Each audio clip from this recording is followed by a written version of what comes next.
Coming up on Transformers University, it's time once again to find your fate, Junior. But on the other side of the Atlantic, we're talking Young Corgi and their line of game books right now on Transformers University. Hello, my friend, and welcome to episode number 85 of Transformers University. I am your host, Anthony Brucali, owner, operator, madman behind TFU.INFO, the website, the toy archive, the YouTube channel, this podcast, TFU News and Views podcast, and so much more. And I hope you're having a good summer so far. 2020 has been a year, to say the least. And whatever your situation is right now in 2020, I do hope that this show, at the very least, provides you a little bit of distraction, a little bit of fun, a little bit of normalcy in times that are certainly not normal. This episode, we're going to continue through the rest of 1986, as we've been doing for quite some time now. 1986 has proven to be a very, very large swath of things to cover. I will note that we are coming close to the end of 86 in the next handful of episodes, maybe a little more than a handful of episodes, 2 handfuls of episodes, that we will be wrapping up 1986. And one of the things we haven't touched on yet are these Young Corgi books from, I believe it's from the UK, or let's just say Europe, but these were published, and we've done these before. Back in episode number 33, which is a ways back, and we also did one in a Patreon exclusive episode back in January of 2019. These are basically the European equivalent of the Find Your Fate Junior books that we covered throughout 1985 and into 1986. So we'll have 2 more entries to go through here. The 2 books that we're going to talk about from 1986 are called Island of Fear and Highway Crash. Now, both books are written by Dave Morris and illustrated by John Higgins. We talked about them both back in episode 33. These Young Corgi books are interesting. I don't think they're as fun or as out there in terms of content as their U.S. counterparts seem to be. And we're going to jump into it with Island of Fear right after this. Hey, want to help out this podcast or the website TFU.INFO? There's a number of ways you can do it. Let me tell you how. You can help us directly by joining our Patreon and enrolling as a student at Transformers University. There, you'll get early access to the podcast as well as exclusive behind-the-scenes peeks and perks for as little as $1 a month. Sign up is quick and easy. Just swing on by to www.patreon.com/TFUINFO. Another way you can help us is by using our Amazon link, www.tfu.info/Amazon. Type that into your browser whenever you want to shop at Amazon, and a portion of what you spend will be contributed back to us. It's that easy. Finally, you don't become the world's longest running transforming toy archive without some help from other fans. We're always on the hunt for photos of figures and accessories we're missing from our pages. If you'd like to contribute, go to tfu.info/help for a list of what we need, or send an email to info@tfu.info. tfu.info, the Alpha Trion and Omega Prime of transforming toys. Now, back to the show. Alright, so starting with Island of Fear. This one has Beachcomber on the cover, shooting a tentacle monster, while a kid cowers in the corner. It turns out that kid is you. And these stories, I forgot to mention this before, and I've probably mentioned it back in episode 33. These stories are all told from the second-person perspective. So the stories are written to you. So it's not in the first person, written I, as if the lead character is telling the story. And it's not in third person, like a narrator is telling the story. It is in second person. So it is a narrator telling the story about what you are doing. And you are on vacation in the South Pacific with your parents. They are two leading botanists in the world, and you are on the island of Nali, Nali, and that is not a real island. Nali is the language spoken on Manus Island in Papua New Guinea. How do you plan on spending this morning? You can either A, go swimming, B, take a walk, or C, get an islander to take you out on a boat. So let's say you decide to walk. We'll choose that one to go first.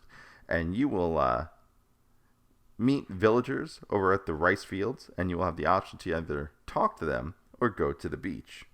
If you decide to talk to them, they say that the dormant volcano on the island is about to erupt. The natives then react to the volcano, and you decide to go for a swim. And that takes you back to the original choice of going for a swim. If you had chosen to go back to the beach, that also takes you back to having decided to go for a swim. So what happens if you had decided initially just to go for a swim? Well, you end up seeing a robot with a fishing pole. That robot is Beachcomber, which you saw on the cover. And a plane roars by, and the sound of that plane's engines frightens Beachcomber. He asks you if you were scared too. So, do you say yes or do you say no? Well, if you say yes, you tell Beachcomber that you're good at hiding your own fear. If you say no, Beachcomber is amazed and thinks you must be immune. Both of these choices lead to Beachcomber explaining Dirge's ability. Now you have to decide what you want to do. Do you want to help Beachcomber find out what Dirge is up to? If you say no, you and Beachcomber go your separate ways. The end. Now, what happens when you help Beachcomber find out what's going on and what Dirge is up to? You end up finding an islander. Now, you have two options here. You can call out to him, or you can leave Beachcomber to go talk to him. Now, if you call out to him, he runs away. And since he's run away, now you can decide either to just go walking along the beach with your new buddy Beachcomber, or go further inland. Now, if you walk along the beach, you see Dirge in the sky, and you keep walking with Beachcomber, literally combing the beach. Tell them to comb the desert, do you hear me? Comb the desert! Until Beachcomber steps into a, quote, robot trap.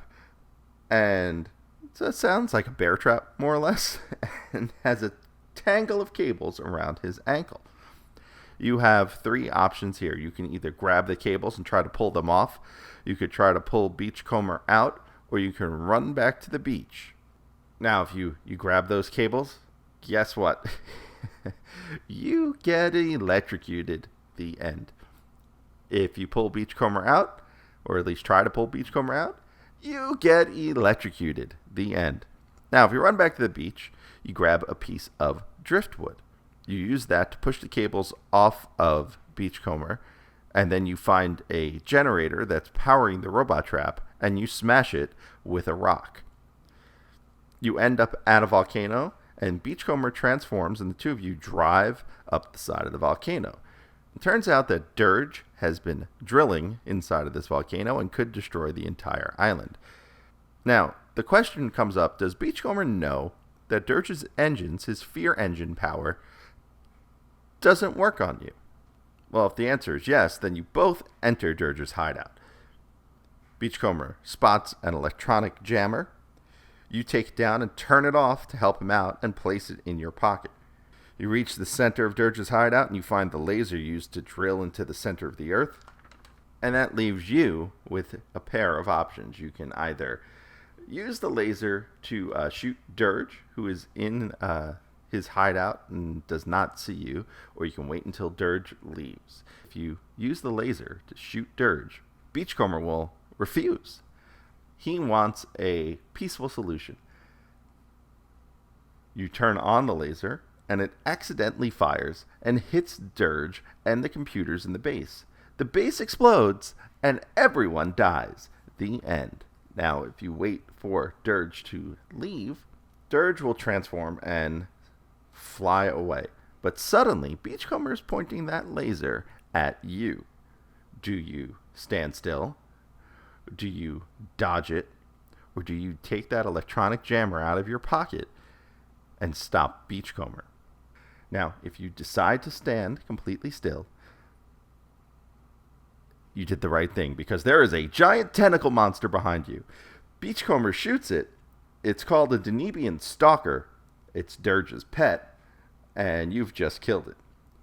Now, you have two options here. You can either have Beachcomber smash the computer that is running Dirge's base, or you can leave your jammer inside of the laser. If you have Beachcomber smash that computer, it blows up all of Dirge's stuff. As Dirge returns, you use that jammer on Dirge, and he flees. The end. Now, if you leave the jammer inside of the laser, Dirge returns, and you flee out with Beachcomber. The laser explodes the next time he tries to use it, along with the base, but the volcanic ash will ruin the islanders' crops. Both of these are final endings for the book, so let's double back a little further.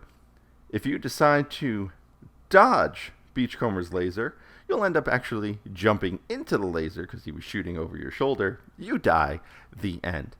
Now, if you decided to use the electronic jammer on Beachcomber, you would also jam the laser. The laser would backfire. Beachcomber would pass out, and you would get eaten by the Denebian Stalker. The end. So that takes us through one full play of the book. So let's double back and see what some of our other options were. So we're going to go all the way back to where we found the islander on the beach. Now, if you had left Beachcomber to go talk to him, he would tell you that he believes that Dirge is a demon by the name of Adurgal, the winged messenger of sorrow. I did a little researching on Adurgal, and it's not a real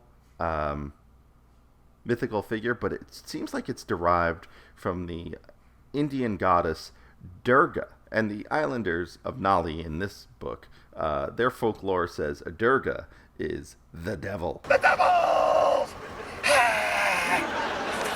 Now, you can decide to either listen to more from the islander, or you can decide to rejoin Beachcomber. If you listen to more, you'll ask him about where to go, and he will point to the volcano, which will lead you back to the option of rejoining Beachcomber.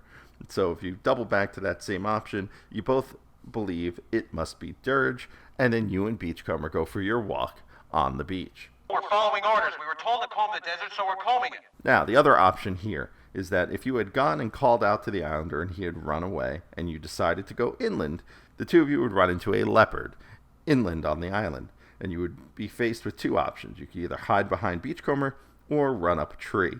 If you run up a tree, the leopard sees you, kills you. The end. If you hide behind Beachcomber, the leopard will charge at Beachcomber and crash and fall over. Beachcomber would give it the Vulcan neck pinch, essentially, knocking it out. But leopards aren't native to Nali, so you realize that Dirge must have brought it to the island.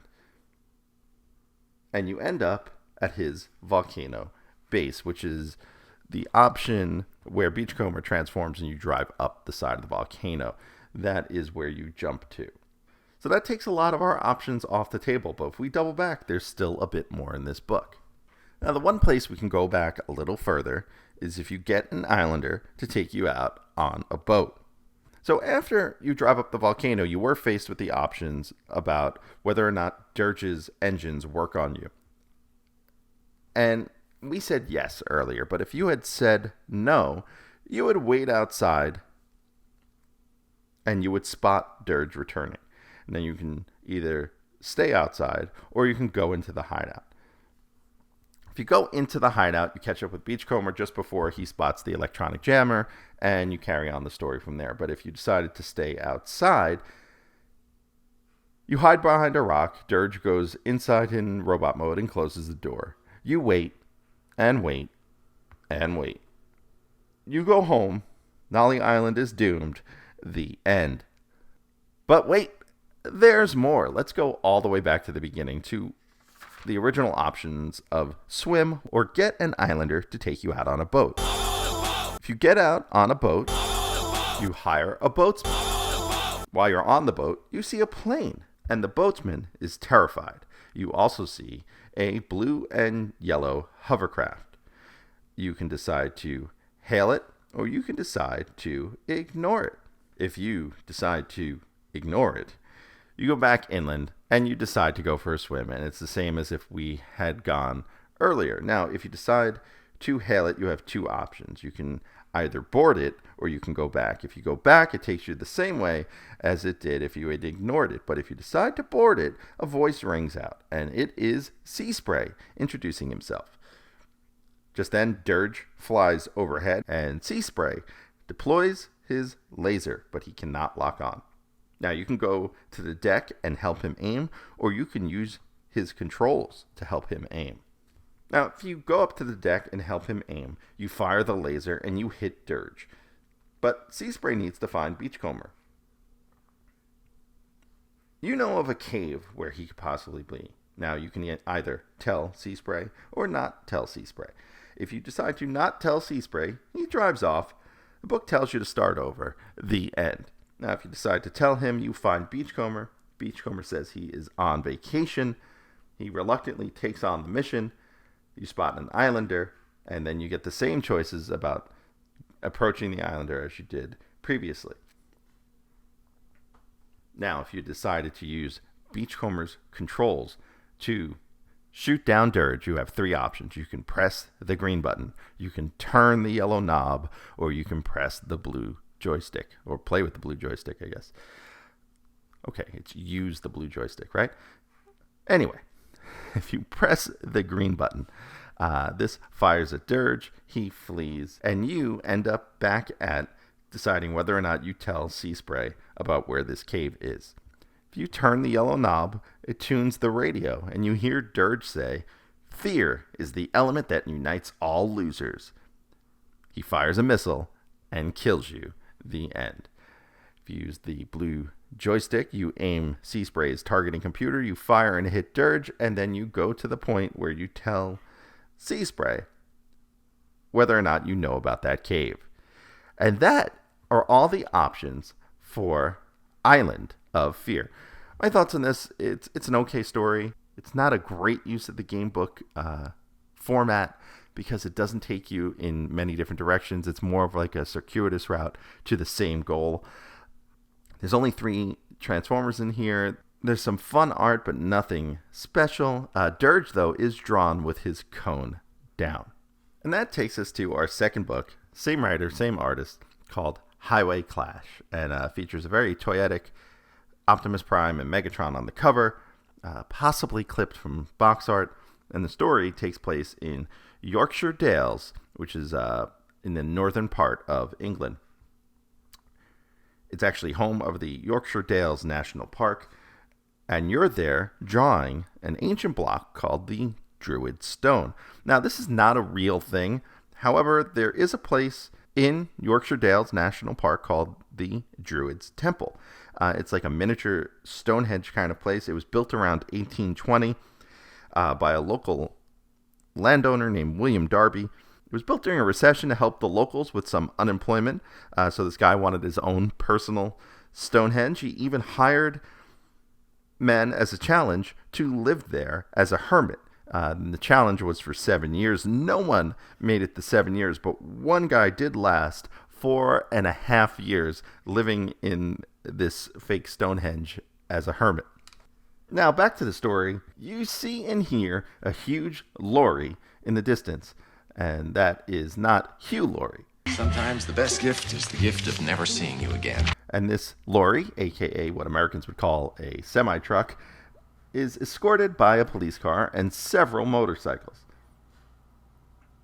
Something shiny catches your attention, and you have the option to either investigate it or not to bother. Now, what you uncover is a large metal doorway in the ground, and then the book instructs you to turn to page 4, 8, 15, 16, 23, 42. This door has a button, which you do not need to press every 108 minutes, but you do have the option to either press it or go back to the stone. So if you decide to press it, a door opens to a ramp which leads to a hallway. which, quote, looks like something out of Star Wars. You hear voices to the left. Do you go left or do you go right? If you decide to go left, you end up seeing robots, and on page 5 of this book, the art is kind of suggestive of Megatron and the Red One, as described, just standing around. But Megatron's art is very toyetic, including his strangely positioned trigger and crotch area, and the Red One comes up to a very particular height on it. You have two options here when you see Megatron and the Red One. You can either run for it or go talk to them. So if you decide to run for it, they chase you, and you hear an unpleasant sound. Now, as this unpleasant sound is assaulting you, you hear something running after you. Do you hide behind a stone, or do you keep running? If you hide behind a stone, the Red One believes you escaped and gets Megatron ordering him back. Suddenly, the lorry and the vehicles with it are attacked by a flying cannon. Apparently, Megatron in this book can fly in gun mode. The police car turns into a robot, and its driver jumps out. The lorry does the same. Optimus Prime orders the police to clear the area, and the flying cannon is Megatron, with Rumble, the Red One. Though somehow he had Frenzy's powers. That's weird, but we'll roll with it. He is described, by the way, as being red and black. So he is the Red Rumble, even if the art's black and white. Now the battle ensues, and Rumble rips open Optimus Prime's trailer to steal some microchips and flees towards the hatch. The Autobots don't see him. You have three options here. You can yell at Rumble, the Red One. You can run to the reservoir, or you can stay hidden. If you decide to yell at Rumble, he fires his sonic rifle at you. The Druid Stone deflects the blast back at Rumble, and you look at the crate of microchips as Megatron, flying in gun mode, threatens you. You can leave the crate and run, drag the crate somewhere, or threaten to smash the chips. We'll work backwards here. If you threaten to smash the chips, you buy some time for the Autobots to arrive. A fight ensues. The Autobots win. The end. If you drag the crate, Megatron won't shoot you, but Rumble will grab your leg. The Autobots will arrive. A fight ensues. The Autobots win. The end. In fact, it's the same fight as if you would decide to smash the chips. If you leave the crate and run, Megatron orders Rumble to grab the crate, and they return to the hatch. Prowl and Roller will then take the wounded humans to the hospital, and Optimus tells you that Megatron will use these chips to make more Decepticons. You tell him about the hatch. You lead Optimus to the hatch, and he opens it, and you have a choice to either go right or go left. If you go right, there's a corridor that leads to the power reactors for the base. You can either sabotage them or find the Decepticons. If you decide to sabotage them, as you're about to disconnect the power generators, they shut down. The Decepticons are leaving, and you're too late. The end. If you decide to find the Decepticons, you go through a grating, and you can hear the Decepticons on the other side. You head back through the corridor, and you go the same route in the story as if you had gone left. You enter the control room. Megatron and Rumble, the Red One, have their backs to you. Optimus Prime shoots Rumble in the back. Megatron and Optimus duke it out. You grab the chips, which distracts Megatron enough to get punched in the face. Megatron and Rumble, the Red One, flee, and you win. The end. Okay, so that is a big batch of options, but let's go back a little further to some of the ones we didn't do. Now, if we go back to where the battle ensues, Rumble rips open the trailer, steals the chips, right? And you can either yell at Rumble, which is what we did. You can run to the reservoir, or you can stay hidden. So let's go with run to the reservoir. Rumble will see you. He will fire his sonic rifle at you, full blast, and shatter the reservoir. What do I always say? There's always a dam. In this case, it's a reservoir. You make it to higher ground, but Rumble, the red one, gets swept away in the current. That leads you right back to where you grab the crate of microchips and have your choice of running, dragging them, or threatening to smash them. Now, if you had decided to stay hidden instead of yelling at Rumble or running to the reservoir, Optimus Prime and Prowl will fire on Megatron. Megatron will flee. And that jumps right to where Prowl and Roller are taking the wounded to the hospital. All right, so let's take these decisions back a little further. If you had gone and decided to talk to Megatron and Rumble instead of running out and having them chase you, Megatron would introduce himself as Optimus Prime. Rumble, the red one, would introduce himself as Prowl, and they would claim that this truck is an evil Decepticon. You will have to decide to either help them or not help them. If you refuse to help, they reveal their true identities. They put you in a cell. You have an option to either pick the lock with a paperclip or try to imitate the sound that opens the door, which is a high-pitched whistle that you hear from Rumble. You have a third option of waiting around as well. If you take the first option of picking the lock with a paperclip, it doesn't work. And it tells you to choose one of the other two options. Now, if you try to imitate the sound that Rumble, the red one, makes, you whistle a high-pitched note, and you eventually get it right. You head out to see the fight unfold on a video screen. Your options here are either to run to the surface or find a device within the base to use against Megatron. Now, if you decide to run to the surface, it basically picks up from where Rumble rips open the trailer, and you're left with those three options once again. If you decide to find a device to use on Megatron, you find a lot of things. You find a red lever, you find a gray switch, and you find a green button. Pink hearts, orange stars, yellow moons, green clovers, blue diamonds, and purple horseshoes. You use the red lever, it sets off an alarm. You flee, but Rumble, the red one, is heading back with the chips. The base explodes, and you're okay, but Rumble is thrown. And that takes you back to where you end up with the crate of microchips in front of you and Megatron flying over you in gun mode. If you try the gray switch, it turns the video screen off. You press it again, it turns it back on. You notice that Rumble is returning. You have your options here to either leave or hide. You decide to leave. Rumble is coming towards you, and you end up with the same options as you do after Rumble steals all the chips, which is yell at Rumble, run to the reservoir, or stay hidden. If you decide to hide, you hide in a cupboard. Yes, the Decepticons have a cupboard. Yes, really. Megatron returns, and he and Rumble gloat, but you find some devices in the cupboard. Your options here are to either use them or wait. If you decide to wait, you overhear Rumble, the red one, say that the Autobots are looking elsewhere. The Decepticons decide to leave. You lose the end. If you decide to use something in the cupboard, there are three options here. A pile of ball bearings, an antimatter converter, or silvered foil. If you decide to use the ball bearings, you pop out. Rumble runs at you, and you throw the ball bearings on the ground, making him fall. But Megatron grabs you as the Autobots arrive.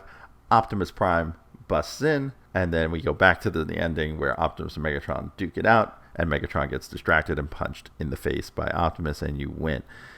If you come out with the antimatter weapon, Megatron points his fusion cannon at you, you fire, and so does he.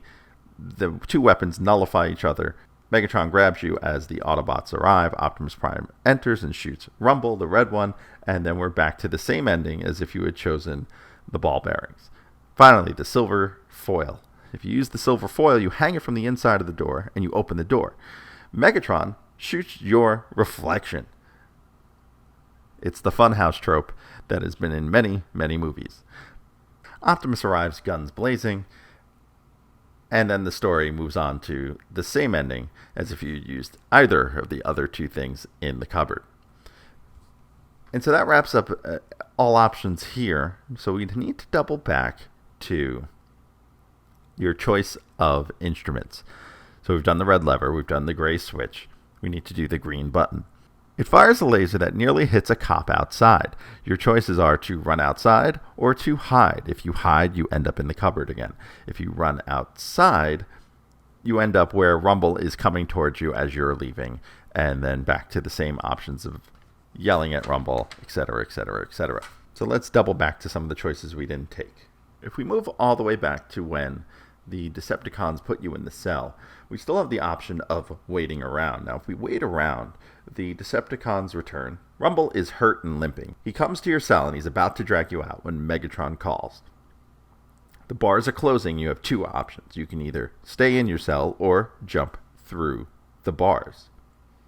Now, if you stay in your cell, the Decepticons leave, hours pass, Prowl rescues you, and the Decepticons get away. The end.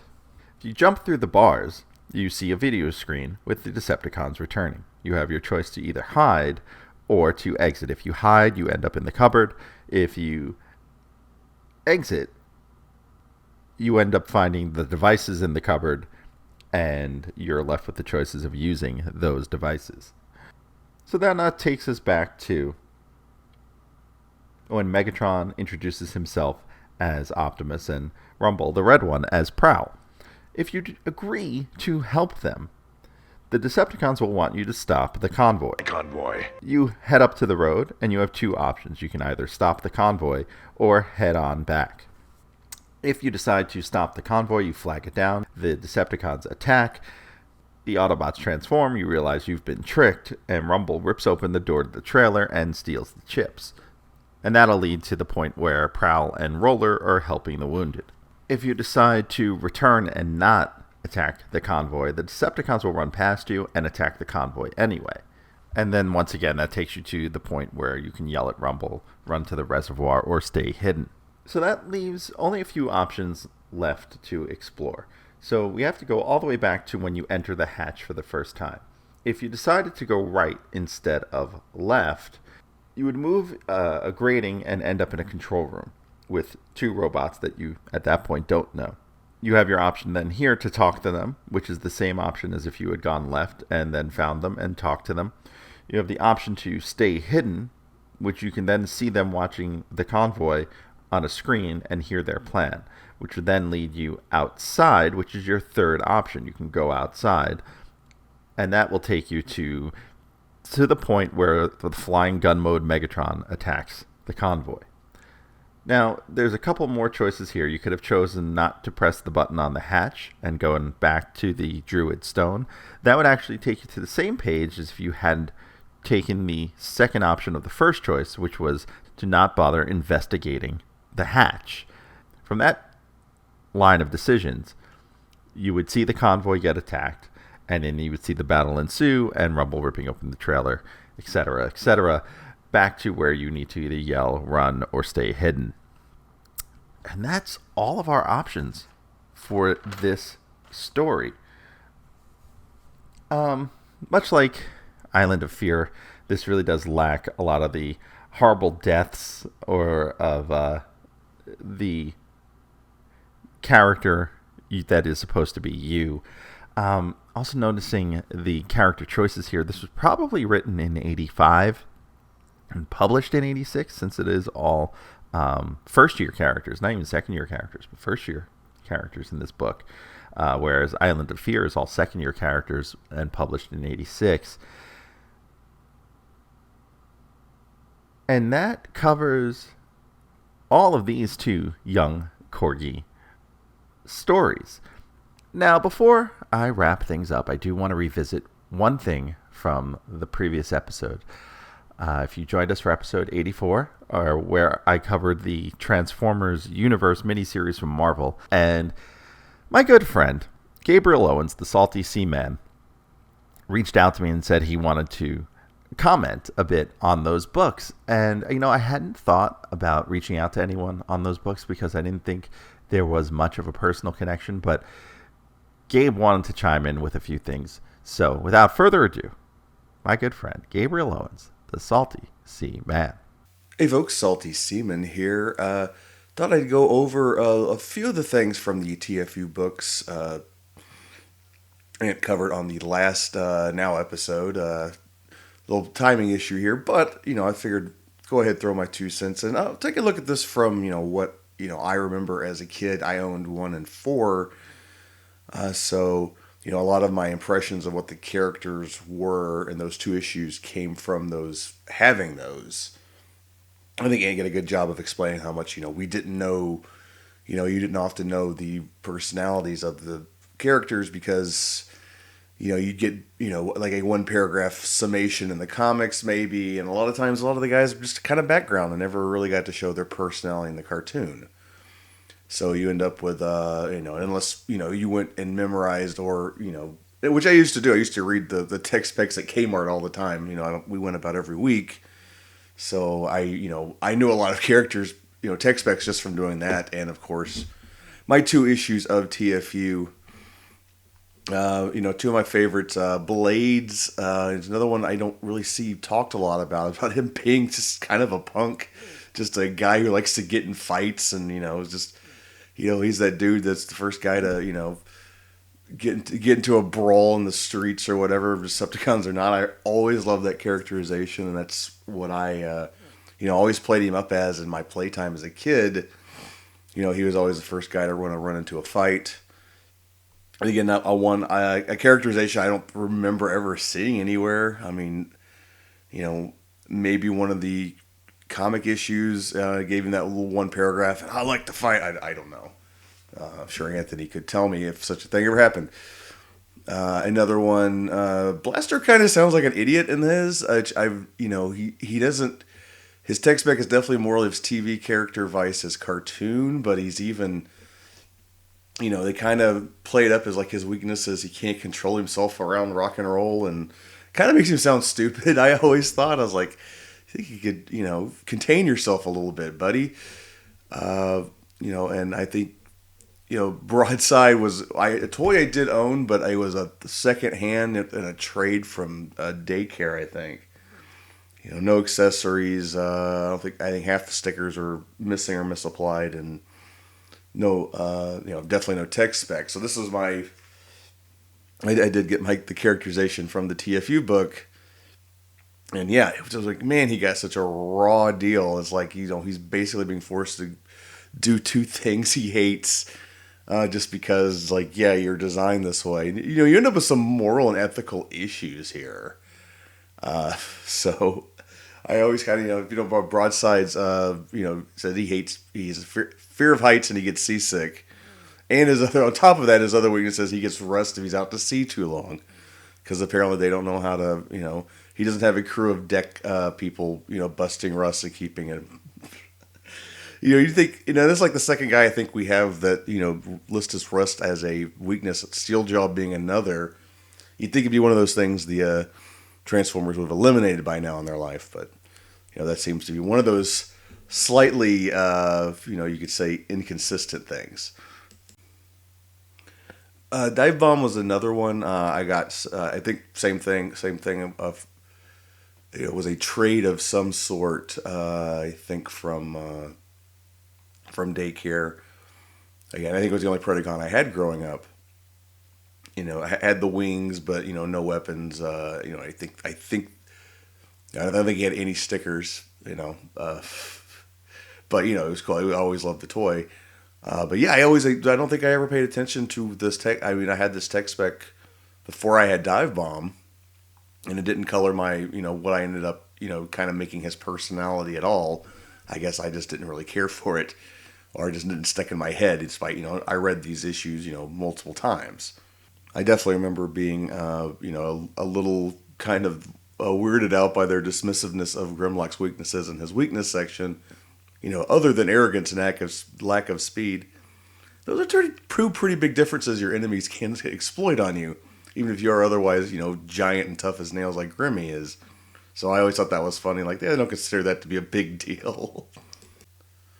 I remember, like, I had Tailgate, and I always liked his write-ups, both the original tech spec and the TFU entry. But yeah, in retrospect, man, it's like that. Like, Tailgate needs psychiatric help. He shouldn't be, serving in the military. He cannot tell reality from fantasy. His whole gimmick of, he can't. He believes Earth beings are alive, which, given what we've seen of the Transformers, is, again, it's kind of trying to come up with interesting things. I think sometimes for these, tech specs was always, you kind of end up creating some real goofballs here. And so that one's, I find that funny on reread. Power Glide's weaknesses kind of BS, or not Power Glide, Warpath's weaknesses are kind of BS. I remember that one's like, okay, if he gets upended, he's helpless, which, a normal tank would be. But he's not a normal tank. He can transform into a robot. If he gets upended, he just transforms and tumbles over. He continues firing from his chest. I don't know. It's one of those things they're looking for, something to fill in. And that's just, that sounds good. I can imagine after writing, God knows how many of these, I assume Budiansky did, how he gets these, ideas that, on one hand, it's like, oh, yeah, that would make sense. And I was like, wait a minute. No, it doesn't.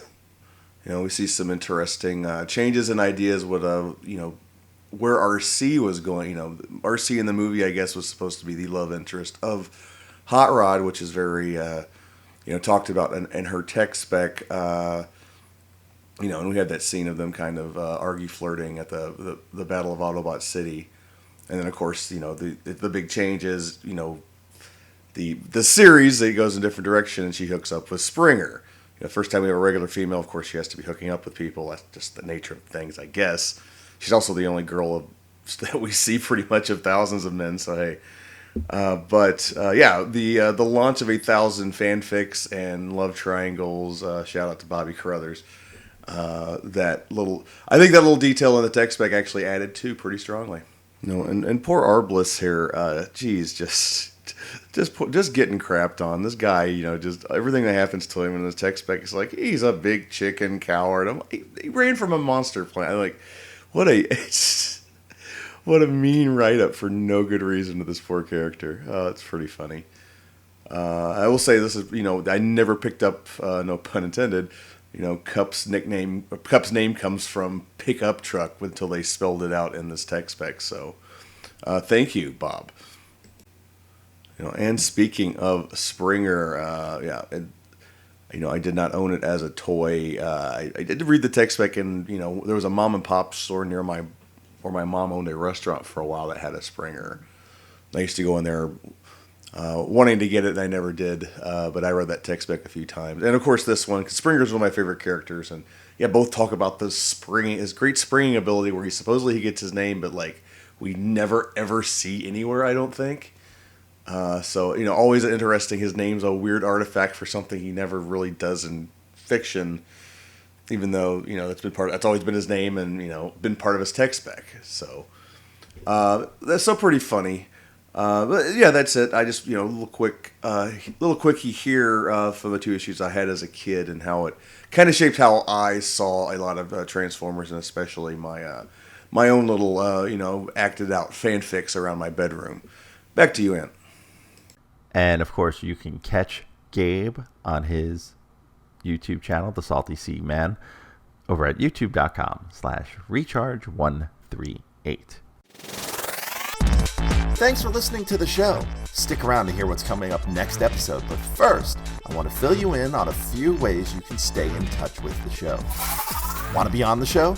Leave us a voicemail at 702-763-4838.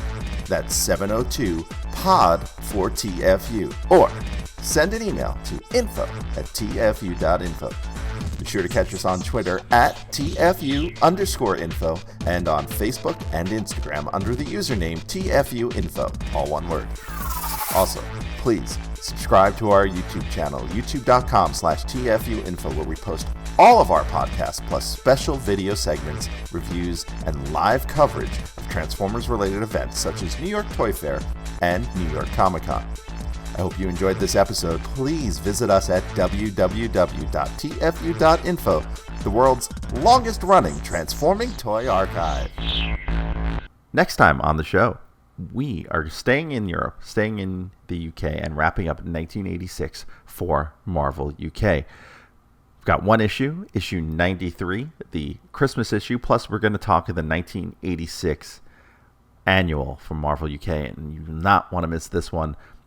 The Marvel UK annual has one of the most important text stories in Transformers history. It's one of the most important stories of the Marvel UK run. It goes on to affect all sorts of Transformers fiction in the future. So please, don't miss out on it. It was actually my first time reading it, preparing for that episode, and if you want to hear more, you're just going to have to come back for episode number 86 of Transformers University. Until then, I am your host, Anthony Brucali, owner-operator madman behind TFU.INFO. Until next time, see ya.